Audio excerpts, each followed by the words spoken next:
6. From Boys to Men. Learning the difference between lust and love. My first crush was Belle Biv DeVoe. Not one in particular, but all of them. One of my mom's friends had given me a BBD tape as a present at my 5th birthday party at Chuck E. Cheese's. It was in no way an appropriate gift for a kindergartner, but I was instantly obsessed. I watched their videos and fell in LOVE. I had an inkling that this was possibly inappropriate, so I'd only listen to their songs in my room and imitate the grinding dance moves by myself in front of the mirror. Once, my parents and I ran into DeVoe at the mall. My dad, knowing I was a fan, picked me up and took me over to say hi. I was too embarrassed to even make eye contact, though, and as they chatted it up, I buried my head in my dad's shoulder and snuck secret glances at DeVoe, all the while thinking, I have sexy dreams about you, and in them, we're living together. I also definitely remember refusing to nap at preschool, preferring to stay wide awake and chase boys around the playroom. I don't think I was particularly boy crazy. I think I just wanted what a lot of girls want, which is a boyfriend. But I guess maybe I've just wanted one since I was a toddler. Since things never worked out with me and DeVoe, my next crush was more attainable and age-appropriate. Taj Mori, Tia and Tamira's little brother. Taj and I did a print shoot together when we were 4. Our moms became friends on set, and soon after, my family started attending the same church as them. After a few years of seeing each other every Sunday morning, Taj was my #1 crush, and I suspect that I was his. Taj had made several appearances on Sister Sister, but when we were preteens, he was cast to star in his own WB show, Smart Guy, playing a child genius who skips ahead 6 grades and into high school. When my 13th birthday party rolled around, I told all the girls at school that Taj was going to be there, and the reaction was akin to what you would expect if Channing Tatum made a surprise appearance at a bachelorette party. Taj showed up a little bit late, at which point his arrival had been thoroughly hyped, and every female at the party, sans me, freaked out. Bitches were thirsty, immediately decamping to corners and whispering and giggling at one another. We had a basketball hoop in the backyard, and when Taj said he wanted to play, all the girls did too. There wasn't a one of them who could throw a ball even anywhere near the basket, but this didn't stop them all from thronging the court. It was non-stop double dribbles and air balls until one of them would accidentally brush up against Taj and then run off the court screaming, I touched him! I touched him! Some hair was going to get pulled if they didn't stop rushing up on my man, but a disaster was averted when we slow danced in front of everyone, including our moms. Or when our moms made us slow dance, if I'm being totally honest here. We had our first kiss not too long after that, when we were on a chaperone date with who else but our moms. We'd gone to see a Denzel Washington movie, and our moms had made the mistake, or maybe it was deliberate, of sitting in the row in front of us.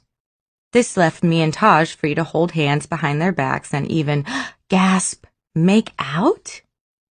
I'd never kissed anybody before, and I'm pretty sure he hadn't either because our teeth kept knocking together so frequently and so loudly that I thought one of our moms would turn around and go, what the hell is that noise? Finally, we stopped attempting to kiss and just sat and quietly held hands in the dark. After that, I considered Taj to be my almost boyfriend, and he was certainly the closest I'd ever come to having a real boyfriend as a teenager, though we were really more like best friends.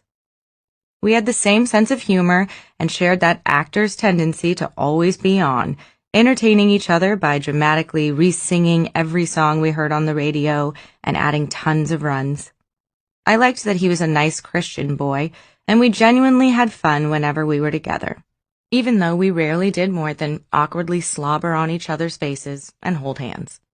I was his date for his winter formal at a private school that was way fancier than Valencia High, and also even his date on the night when he was nominated for an NAACP Image Award. It was my first red carpet. I wore a white 2-piece number and matching shirt and skirt that almost could have been sexy or at least cute if my mom hadn't made me wear a long slip underneath it like I was a freaking Mormon. Like something straight out of the embarrassing stories in 17 magazine, that also happened to be the day I got my period for the first time, the same day as the biggest date of my life, when I'd been planning for weeks to wear all white. My mother, bless her heart, had always explained menstruation to me as an afterthought, saying things like, "Oh, well, when you get your period," as if I was somehow just supposed to know what getting my period was all about. So that day, when I went to the bathroom and found blood in my underwear, I immediately told my mom, who just screeched, "Naya, oh my God, you're a woman now," then handed me a pad to stick in my panties and pretty much pushed me out the door and into the limo where Taj and his mom were waiting. Pads are not the most technologically advanced period protection. They feel like you're wearing a double XL diaper all bunched up between your legs, especially when you've never worn one before. As I walked down the sidewalk to get into the car, I was terrified that I was waddling and that Taj would take one look at me and be able to immediately tell what was happening, and that worse, he'd be totally grossed out by it. I felt like I had a secret, but wasn't sure if it was a good or bad secret. "Oh my God," I wondered as I took my seat next to him. "Can he smell the blood?" But he didn't seem to notice anything and barely even noticed me, as he spent the entire ride there practicing his acceptance speech for an award he did not win. Taj and I continued to date, off and on, for the entirety of our teenage years.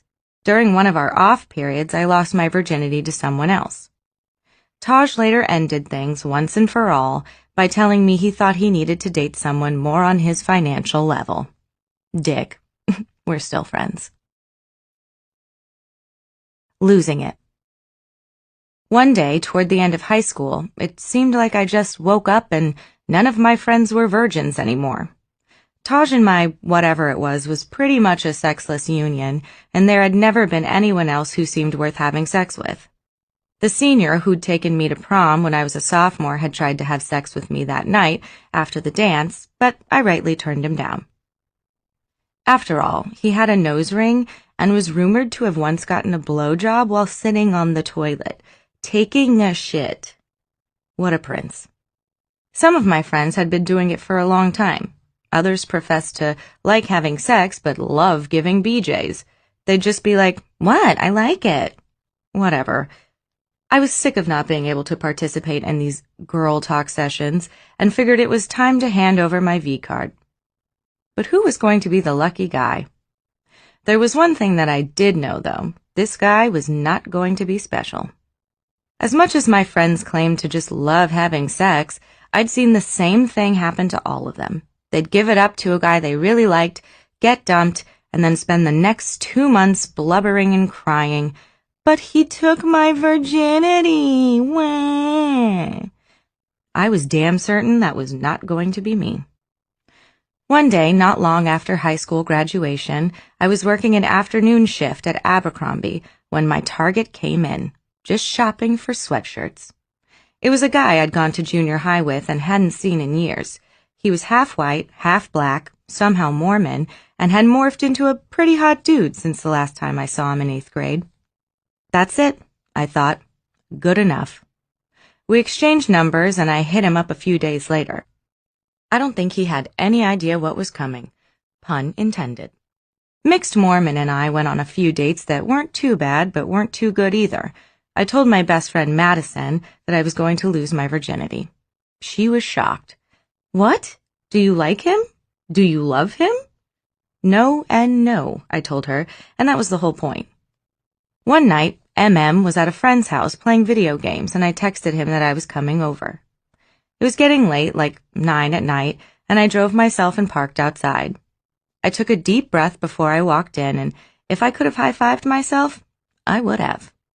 We hung out for a few minutes, me watching him play Grand Theft Auto, when I suggested that we go into his friend's bedroom. Maybe he was starting to catch on at this point because he readily agreed. We made out for a few minutes, and then I pushed him down, stared him in the eyes, and said, "Okay, let's get this over with, because I don't want to bleed on someone I actually like." For a teenage boy, sweeter words of seduction have never been spoken, I guess, and then I climbed on top and proceeded to get it over with. As soon as I was back outside and a safe distance from the house, I called Madison. "I did it." "That's it?" "That's it." I never talked to him again, and to this day I'm pretty proud to say that I lost my virginity on top. The whore years, and why every girl needs them. After that, Taj and I got back together for a bit, but I still wasn't getting much action. When he dumped me, I took it as my cue and was like, okay, well, I guess I'll start fucking now. And commenced what I now refer to with nothing but fond memories and affection as the whore years. Abercrombie was a great place for hookups because the guys all had great bodies and, well, you didn't have to go very far. You'd basically bump into someone running clothes from the fitting room and think, okay, you. After that, I set my sights on my longtime high school crush, who was a super hot 6'1" white boy with long hair and muscles. I'd had my eye on this guy, we'll call him A, since freshman year, but he was popular and only went out with the prettiest girls in school. He never looked at me, but now that we were out of high school, and I'm sure because I now had C-cups, when we ran into each other, it seemed like we were finally on the same level. I started my long and complicated plot to get to him by dating his best friend. If you haven't picked up on it yet, this is where I started getting real whorish. His best friend was a similarly hot black dude who looked like Michael Jackson pre-plastic surgery and skin bleach. This guy, we'll call him B, and I dated for a while and would hook up at my best friend's house because I was still living at home with my dad. Madison still lived with her mom, but she was never home, so B and I would sneak away every chance we got and do it in Madison's bed. She was less than pleased about this, understandably. Naya, she'd say, this is not cool. I sleep here. She had a point. Then, all of a sudden, out of what seemed like nowhere, B dumped me, with little emotion or explanation. Well, hell hath no fury like a woman scorned. So I decided to get B back by hooking up with his other best friend, C. Somehow none of these guys seemed to know who their best friends were banging, which I'm not sure I really believe. And the next time I saw A, he asked for my number. Of course I gave it to him. This long and convoluted plan seemed to be working after all. A and I texted back and forth for a while, and by that time I was living in my own ill-fated apartment. So when he texted me one night asking if he could come over, I said yes immediately. He came over, we watched TV for a little bit, as you do, and then did it, as you do. He left a short time later, and for some reason, as soon as he left, I couldn't find my keys. That asshole was trying to steal my car, or so I thought. When I called him screaming about it, he had no idea what I was talking about. Who knows what A's in my future held, because after that, he totally thought I was nuts, and he had a point.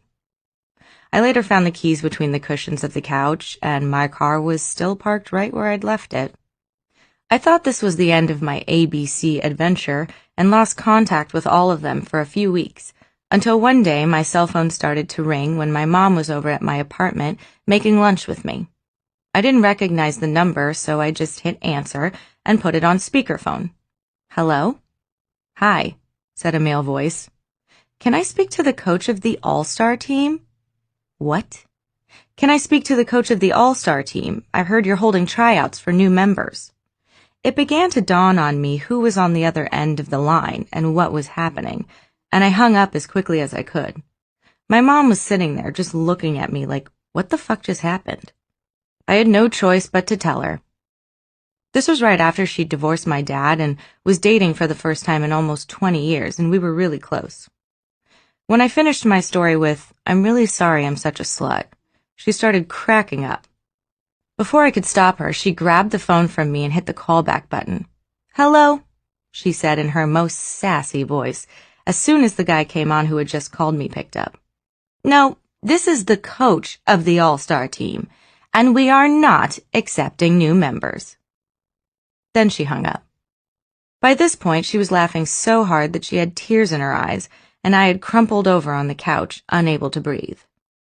My mom has had my back from day one, and nothing's going to change that. Certainly not a little sleeping around. Now I look back on my whore years and think everyone should have them. I don't think you can be successfully married until you've had at least 3 good years of playing the field.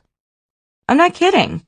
It teaches you what's out there, even if it's not all that great, so you'll know good sex when you find it later. You'll learn how to get yourself off, get other people off, and how to get other people to get you off. You'll learn not to shed tears for the D-bags, sleep with a few people who you might really care about, even if you don't want them to be your boyfriend or girlfriend. And learn that being a woman and having sex isn't about just giving it up, but getting yours too. And fuck, it's fun. You get some great stories in the process. Years from now, when I'm still married and Ryan and I have all these kids and grandkids running around, I can sit back and think, yeah, I lived. I really lived. Relationship territory. It's complicated. After Taj and my sexless teenage union was officially donezo, and you're definitely over when someone breaks up with you because your family's poor. I went on dates and had hookups, but there was nothing really memorable or remarkable about any of the guys I hung out with. Or wait, let me rephrase that. Memorable in a good way. I dated this one guy for a while, an actor who'd shown some career promise after a small role in a movie, and he was a couple of years younger than me. He was legal, but still didn't have a car or even a driver's license. His mom drove him everywhere. We'd hang out, hook up, and then when it was time for him to go, I'd drive him to some halfway point, like a McDonald's parking lot, where his mom would be waiting. He'd give me a kiss, get out of my car, walk across the parking lot, and get in her car. Then she'd wave, and they'd drive off. It was like two divorced parents with joint custody, and it only took me a couple of times meeting his mom at the drop-off point before I was like, yeah, this is probably not going to work. My string of randoms came to an end when I met Mark Salling at the Glee pilot. He played guitar, and I thought he was so cute. This was Mark Salling circa 2009, when he was still a major looker, and I tried so hard to get him to like me. At the time, I still wasn't sure how long my role on Glee would last, so I was still working as a nanny on the side in order to make some extra money. My phone rang one day while I was working. I was standing there surrounded by all these kids when I answered this unknown number, probably assuming that it was yet another credit agency. But it was Mark, wanting to know if I wanted to go out, on a date, with him. Of course I did. It was October, right before Halloween, and we made plans to go to Fright Fest at Magic Mountain, even though I normally hate that kind of stuff. To be scared at all. Like I said, I was trying so hard to get him to like me. I still had my bad hair extensions at this point, but I spent extra time straightening them and putting on makeup, and I wore a white American Apparel V-neck tee and a plaid flannel shirt tied around my waist. A casual, autumnal Fright Fest outfit, I thought. Mark came to pick me up, and he was driving a complete piece of shit car with trash just rolling around in the back seat. Okay, I could forgive him that. We were all still struggling at that point. I don't even remember what kind of car it was, so I think I must have blocked it out. It's harder to block out the fact that he then proceeded to smoke weed in front of me, even when I declined his offer to get high, but like I said, he was smoking hot at that point, so I just focused on his biceps and tried to ignore the cloud of marijuana smoke billowing around my head. As soon as he was done, he asked if I was hungry. I said yes, thinking, oh my God, we're going to dinner. This is so cute. Then he pulled into the In-N-Out drive-thru, the one nearest my house, still in Valencia. As we ordered, I kept telling myself that this date was going well. I'm a down chick, I thought. I can eat a cheeseburger. Which I did, sitting in the car, in the parking lot. When we'd finished our meal, it took a few tries before we could get the car to start, but at least the smell of weed had been replaced by the smell of fries. At Fright Fest, Mark was very high and very excited. He loved all the ghouls and monsters and had even brought a camera, not to take pictures of me or the two of us, but to get pictures of himself with all the different people in costume. It was pretty weird, and I wish I had those photos because if I did, they would definitely be in this book. All in all, though, the date was not a total disaster, and we ended it with nothing more than a friendly hug.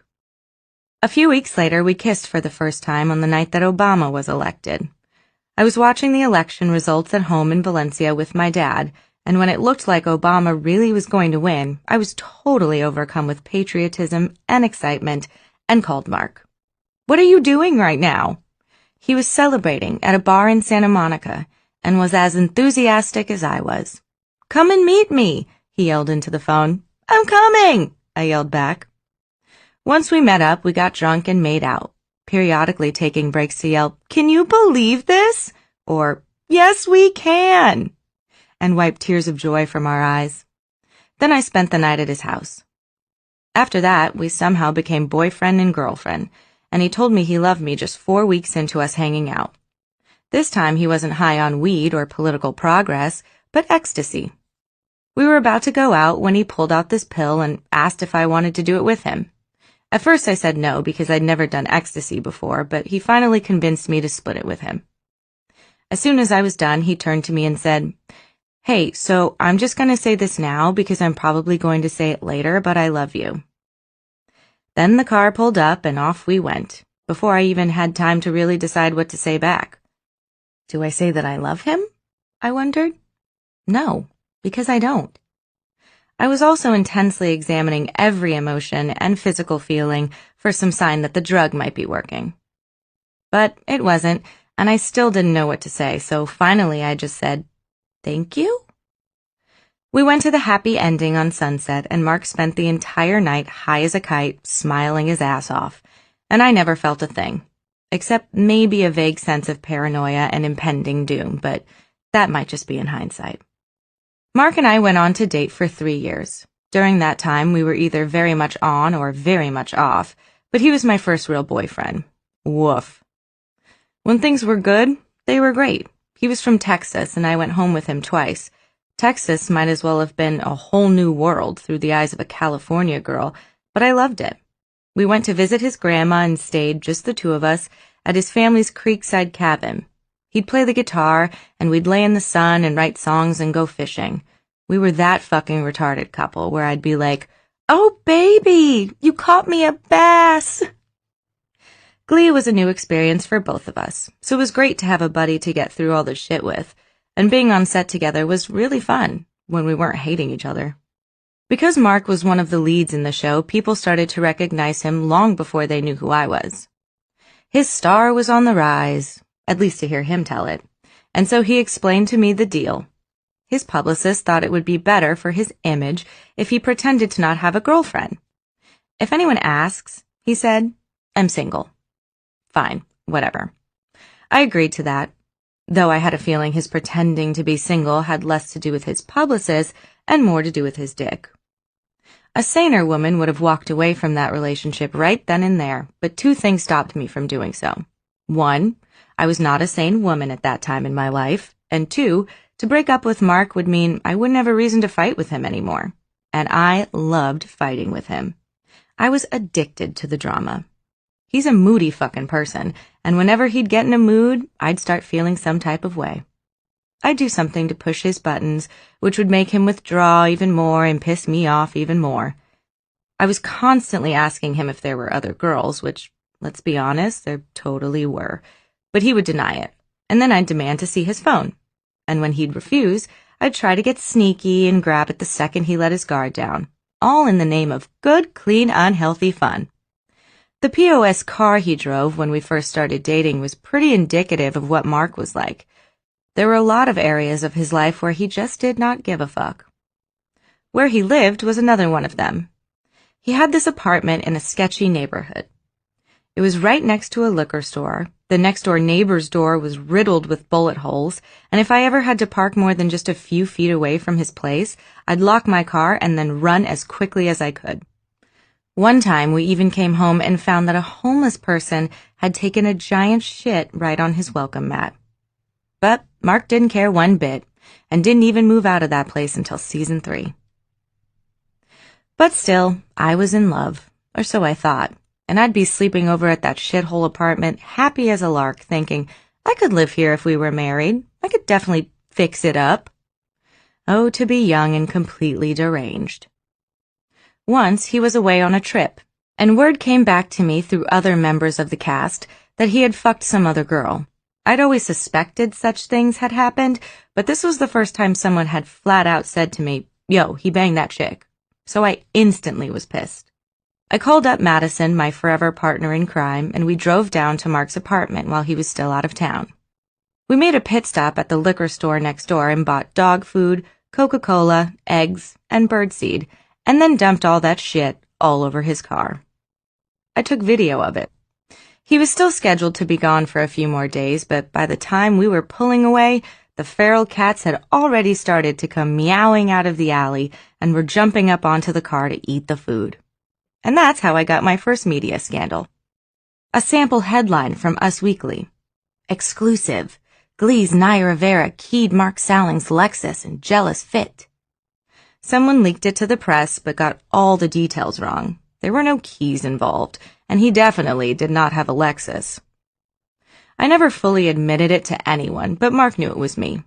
He was friendly with the people who ran the liquor store, and when he got back to find his car covered in fermenting sludge, they showed him surveillance camera footage of me in the store buying all the stuff. Whoops. Mark might have had a shred of guilt about sleeping around behind my back, or more likely he was as addicted to the drama as I was, because we kept at it, even after this incident. He even helped me cover it up, and we posted a pic to his Twitter account of me pretending to choke him while wearing my Cheerios uniform. I don't even drive a Lexus. Silly rumors, we're the best of friends, he captioned the photo, and we never talked about it again. We continued to bicker and break up every other day, and then finally Mark had had enough. He ended it for good, against my wishes. For a while, there was drama on set because we hated each other, and I didn't even want him looking at me. Anytime a new person was added to the show, it was like fresh meat being dropped into a piranha tank. Eyebrows went up and hormones started churning at the thought of a new hookup potential.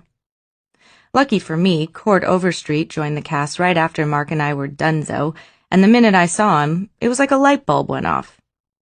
You don't know my drama with Mark, I thought. Hey, I said to Cord, let's hang out.